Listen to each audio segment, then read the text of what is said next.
Record-breaking prices at the pump. Prices soaring to the highest average. Rising prices at the supermarket. Gas now a record $4.23 a gallon. Higher gas prices will cost the typical American household an additional $2,000 this year. That will come on top of an additional $1,000 in grocery costs because of inflation. There are a lot of factors driving higher energy costs. Most recently, of course, the Russian invasion of Ukraine. But is there anything our government can do to lessen the harm? On one hand, President Biden says he is doing everything he can. I'm going to do everything I can to minimize Putin's price hike here at home. On the other, he says there's nothing he can do. Can't do much right now. Russia's responsible. But neither of these statements are true.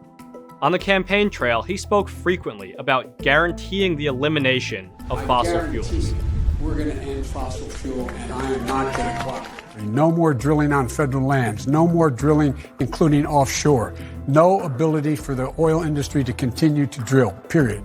Ends. Then he canceled the Keystone XL pipeline, a cleaner and more efficient way to move energy from Canada to the US. Soon after, he banned drilling in ANWR in Alaska. Just last month, he halted new leases for oil and gas on federal lands. Is it seriously the position of the Biden administration that all of these actions have made no impact on the supply and cost of energy in the US? It's simply not true that my administration or policies are holding back domestic energy production. The American people don't believe it, and they shouldn't. The administration claims that there are 9,000 approved but unused oil leases.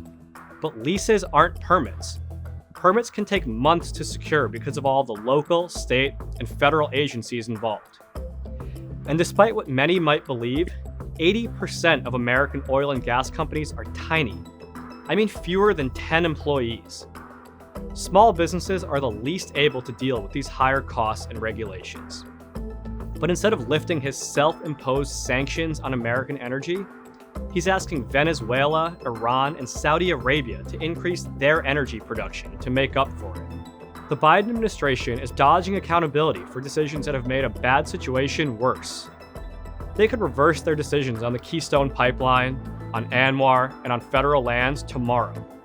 And they could embrace American energy abundance.